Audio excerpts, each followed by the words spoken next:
سعادة النايب. بس تعقيبا على ما قالوا، احنا عايزين نقول عشان نخرج بردك من الأزمة، عشان نحل نعم. لازم نتجاوز ان احنا نبرر لنفسينا مبررات لن يقبلها الشعب المصري. المحسوبية موجودة في كل قطاعات مصر بما فيها القطاعات اللي موجودة، واحنا ده الموضوع ده ناقشناه قبل كده في مجلس الشعب، لان عندنا الكثير من الخلل الموجود في هذه البعثات. هو سعادة السفير يمكن قصده الإطار العام مش محسوبية، يعني في استثناءات في الخارجية في ده ممكن جايز. الحاجة الثانية، سيادتك انت ضربت نموذج وقلت ان انت كنت موجود في سفير في ليبيا. نعم.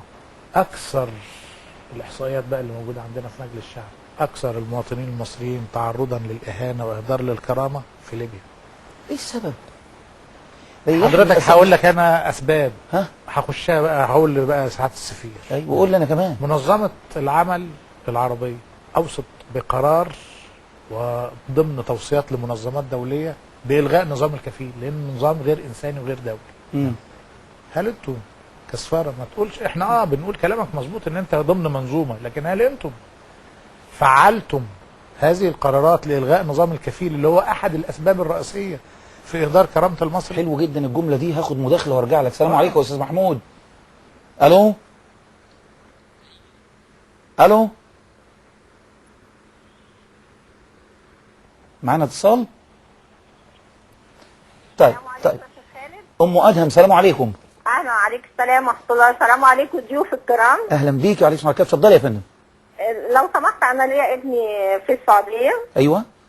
ليا ابني في السعوديه وتعرض لتوظيف اموال هناك. تعرض ان واحد نصب عليه في توظيف اموال. كويس. ودلوقتي هو واخد حكمه هناك. اللي نصب عليه ده يعني سعودي ولا جنسيته ايه؟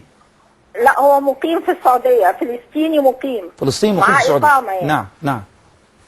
فهو متعرض لتوظيف اموال، والقنصليه هناك مش بتساعده في حاجه يعني. هو استلف المبلغ اصلا من البنك واعطاه له. نعم. وهو محجوز على مرتبه اصلا. نعم. على كل المرتب عشان البنك. أيوة. ومعاه حكم تنفيذ مش عارف ينفذ. انا كنت سامعه ان هنا في مصر عاملين هيئه قضائيه في السفاره هناك لمساعده المصريين في اي مشكله من المشاكل. هنرجع لسعادة السفير نساله حكم ومش عارف ينفذ. ماشي يا فندم، نرجع لحضرتك.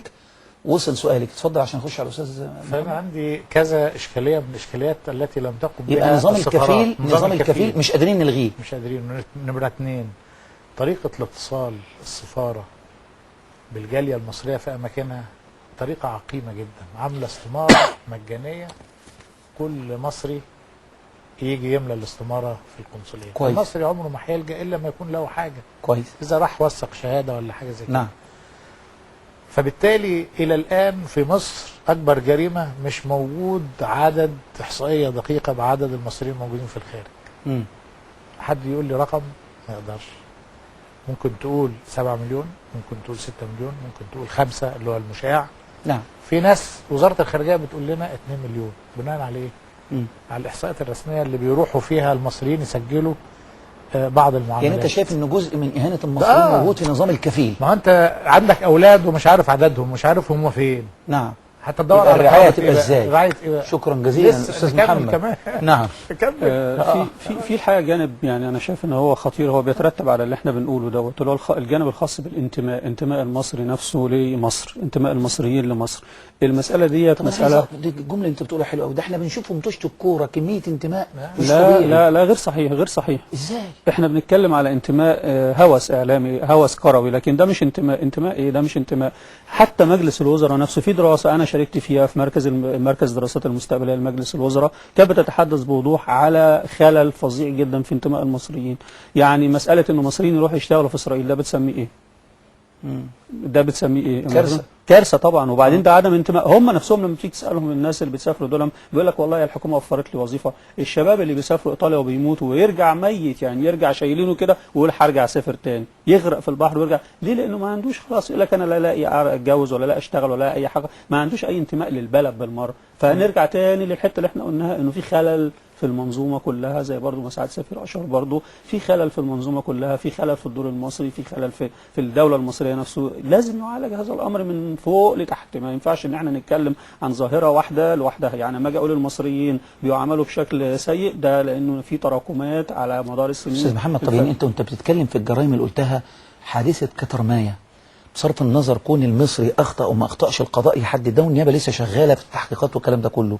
هل هذا مبرر ان انا ممكن امسك واحد اعلق جثته وامثل بيه في الشارع مقابل ردة فعله بهذه الصورة دون أن أقيم عليه حجة أو بينة أو قانون، واعتبر أن التعامل مع الأفراد يعني هدي فرصة أنه لو أخطأ لبناني في مصر ممكن 5 6 مصريين يمسكوه يقطعوه في الشارع ويعلقوه؟ هل ده يبقى مقبول في الأعراف الدولية بهذه الصورة؟ لا طبعا مش مقبول. وأنا الحقيقة مش بصنف كترمايا على أنها نوع من كراهية المصريين. يجب أن احنا نعترف أن اللي قتلوا المصري دوت سنة، ما هماش لا شيعة ولا هم مسيحيين، سنة. نعم. وبالتالي يعني المسألة، وبعدين قتلوه في سياق معين، صرف النظر طبعا عن ان هو كل اللي حدث ده كله خطأ.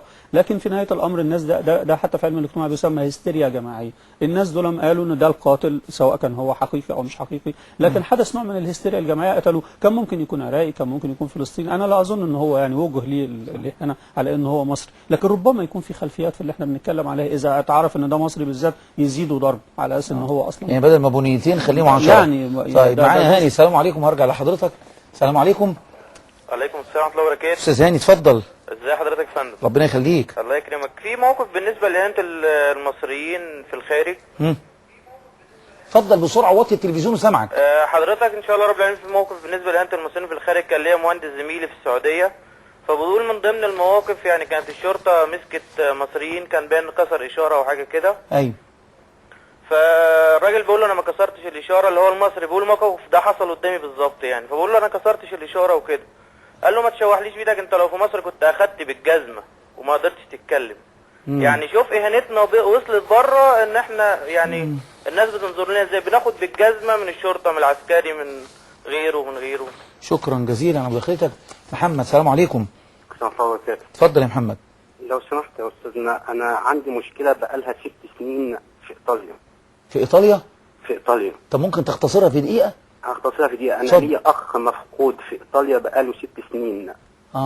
ولقت مع وزاره الخارجيه وخدمه شؤون القنصليه المواطنين والقنصليه الايطاليه في القنصليه المصريه في ميلانو. رحت لها اكتر من 20 مره، ما فيش اي استجابه. طب هل سافر قانوني ولا غير قانوني؟ هو كان قانوني في ايطاليا ومعاهم، والمشكله اللي تسبب في اختفائه مواطن مصري. المواطن المصري اساسا ارتكب كذا جريمه في ايطاليا، منهم جريمه قتل. وهو حاليا في السجن.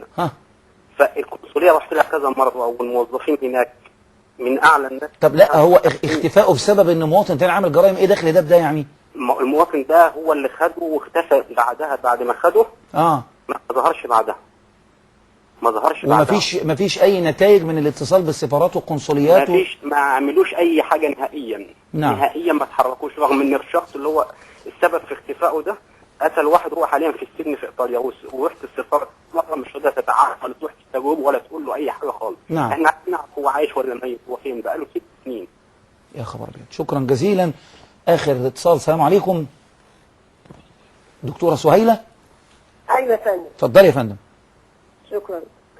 السلام عليكم يا شيخ. عليكم السلام يا فندم، ازي حضرتك؟ ازي حضرتك؟ معلش انا هتكلم في حاجه يمكن ابسط من الناس اللي بتتخطف وتتقتل في الدول الاوروبيه او بتؤذى في الدول العربيه. اتفضلي. حضرتك انا اعرف واحد بيشتغل في السفاره السعوديه. ايوه. بيركن عربيته في حته، والله يا فندم لو حد فينا واقف بس عشان ينزل لدكتور، تلاقي ضابط المرور جاي بيتكلم معانا بطريقه فيها مهانه واحنا مصريين، وده مكتوب عليه هيئه سياسيه. عشان من في السفاره السعوديه بيقف في شارع عمومي ولا يمكن حد يقرب منه.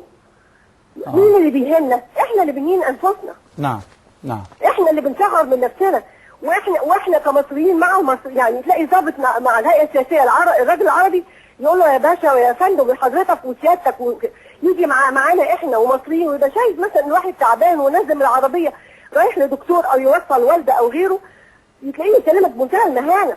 طب حضرتك هل في موقف زي ده، دكتوره سهيله، ما بتشوفيش ان مثلا ركنه عربيه بطريق خاطئ ايا كان جنسيه اللي موجود، لو الضابط مش عارف يتخذ قرار ان اهل الحي نفسهم ينزلوا يعني بشبه اعتراض يروحوا القسم؟ ساعتها هيقول ايه حضرتك؟ ابسط حاجه تتقال ايه؟ ده المصريين اتهجموا على عربيه فلان، ده لا ده انا مش بقول المصريين يتهجموا، اخطاوا في حق فلان. انت هتوديني في داهيه ليه؟ مش بقولش يتهجموا، بقول لك يروحوا الاسم يبلغوا يعملوا ان الضابط يا شيخ خالد، مين يا حضرتك، مين المصري النهارده الجريء اللي يروح يبهدل نفسه في اسم؟ الله يكرمك، شكرا جزيلا. سعاده السفير انا عندي 6 دقائق فهوزعهم 2 2 2. نبدا احنا نمثل انفسنا، سياده النائب يمثل الشعب. طيب اتفضل يا سعاده النائب في الدقيقتين كده. لا الحلول تمشي ازاي؟ نفكر في ايه؟ عشان بقى ما لا نبكي على اللبن المسكوب. اتفضل. وزي ما الست سفير يعني انت متصور معلش لو الناس تصلح حالها في مصر، معلش لو الناس الحكومه عملتنا طبيعي زي الفل، هل تتصور ان برضه بره هيعملوا كده؟ اصلاح النظام المصري في الداخل سيؤدي الى اصلاح حال المصريين في الخارج.